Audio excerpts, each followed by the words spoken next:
In the Bible, we find one of the most beautiful appeal from God. It says, "Today, if you hear His voice, harden not your heart." Would you like to spend this day with God? Listen to this devotional. This Day with God, a devotional by Ellen G. White. Cultivate tenderness in the home. And above all things, have fervent charity among yourselves, for charity shall cover the multitude of sins.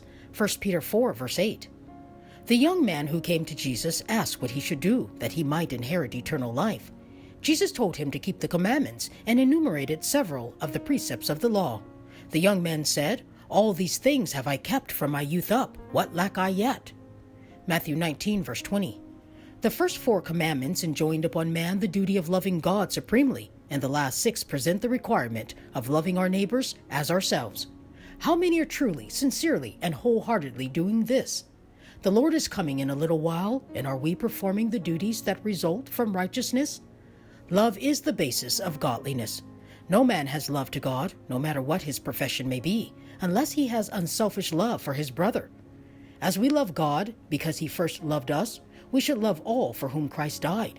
We should not feel like letting the soul who is in the greatest peril and in the greatest need go unwarned, unlabored for, and uncared for. We should not feel like holding the erring off and being critical and exacting, or letting them alone to plunge into further unhappiness and discouragement and to fall on Satan's battleground. For God will deal with us as He deals with our brethren or the younger members of the Lord's family. Cultivate tenderness of heart. Surround yourselves in your home life with the atmosphere of love.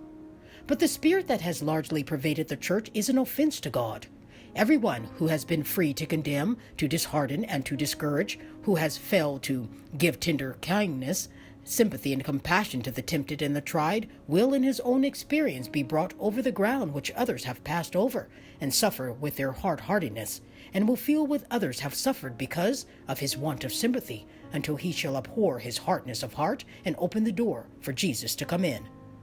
The converting power of God must come to every soul who has any connection with the work and cause of God, that each may be filled with the love and compassion of Christ, or many will never see the kingdom of heaven.